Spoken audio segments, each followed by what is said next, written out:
Hello, আসসালামু আলাইকুম। ওয়ালাইকুম আসসালাম। কে বলছেন? জি, আমি নাহিদা বলছিলাম। নাহিদা, কেমন আছেন আপনি? ভালো আছেন নাহিদা? জি, ভালো আছি। আপনারা ভালো আছেন? আলহামদুলিল্লাহ, অনেক ভালো আছি। নাহিদা, কোথা থেকে বলতেছেন? আপনার দেশের বাড়ি কোথায়? জি, আমার দেশের বাড়ি হচ্ছে ভৈরবে। আমি বর্তমানে আছি গাজীপুর চৌরাস্তা। আচ্ছা, কে কে আছে আপনার ফ্যামিলিতে বর্তমানে? আমার একটা বাচ্চা আছে আর আমি আছি। আচ্ছা, ছোট্ট একটা ফ্যামিলি। তো জি, কি করতেছেন আপনি এখন বর্তমানে? আমি এখন বর্তমানে টুকটাক কাজ কাম করে চলতেছি। আচ্ছা, কাজ বাজ করে চলতেছেন। জি, তো আপনার স্বামী কি করে? আমার স্বামী নাই, আমার ডিভোর্স হয়ে গেছে আজকে 5 বছর।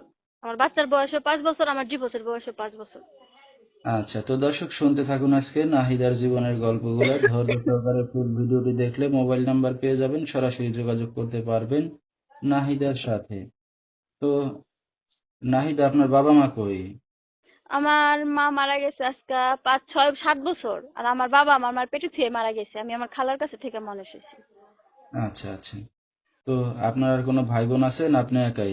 না, আমার কোনো ভাই বোন নাই, আমি একাই। আচ্ছা আচ্ছা। লেখাপড়া কতদূর করছেন নাহিদ আপনি? আমি লেখাপড়া করি নাই, বেশি তো করতে পারি নাই। খালার কাছে থাকছি, খালার সংসারে টুকটাক খালার সংসারে কাজ কাম করতে করতে দিন গেছে না। লেখাপড়া করবো কোন সময়? আচ্ছা। বিয়ে শাদীটা কি একাই করছিলেন না গার্জিয়ান সহকারে করছিলেন? গার্জিয়ান সহকারে খালা দিছিল। আচ্ছা, দেখে শুনে দিছিল না? ঠিক জি আছে। তো এখন স্বামী ছাড়া একা আছেন, একটা ইয়ং মেয়ে মানুষ, ভবিষ্যতে কি চিন্তা ভাবনা আছে? ভাই, ভবিষ্যতে চিন্তা ভাবনা আছে, আমার একটা জীবন সাথীর প্রয়োজন, একটু হেল্প সহযোগিতার প্রয়োজন। আর যে জীবন সাথী অবশ্যই তো অবশ্যই আমার হেল্প সহযোগিতা করবো, যেহেতু আমার বাচ্চাটা আছে, আমার বাচ্চাটারও দেখশন তার করতে হইব। এইটুকু লেগে আচ্ছা। মানে যাওয়া, কারণ ছোট বাচ্চারা নিয়ে কাজ কাম করতে খুবই কষ্ট হয়, কারণ রাখার মানুষ নাই তো। তো কেমন মনের মানুষ পাইলে এখন বিয়ে শাদী করবেন? ভাই, যে মনি হোক, জানি আমার বাচ্চাটার আদর করে। আমার এটাই চাওয়া। আচ্ছা, আপনার তো বিয়ে শাদী হয়েছে, সন্তান আছে, তো কেমন পুরুষ দরকার আপনার, বিবাহিত না অবিবাহিত?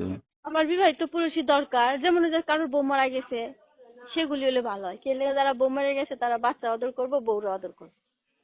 আচ্ছা, তো এখন যদি একটা বিবাহিত পুরুষ আপনাকে মেনে নেয়, আপনার সন্তান সহ, তাহলে কি আবার বিয়ে শাদী করবেন?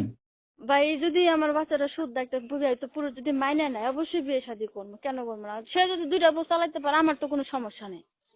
আচ্ছা, তো দর্শক ভাইরা আপনার সাথে এখন কিভাবে যোগাযোগ করবে? আমার ফোনের মাধ্যমে আমার সাথে যোগাযোগ করবো।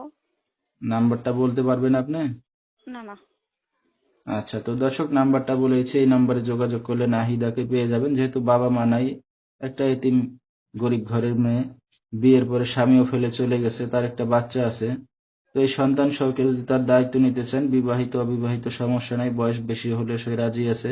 তো নাহিদা, রাত বেরাতে অনেক দর্শক আপনাকে ফোন দেবে, কোনো সমস্যা হবে আপনার? না, না, আমার কোনো সমস্যা হবে না।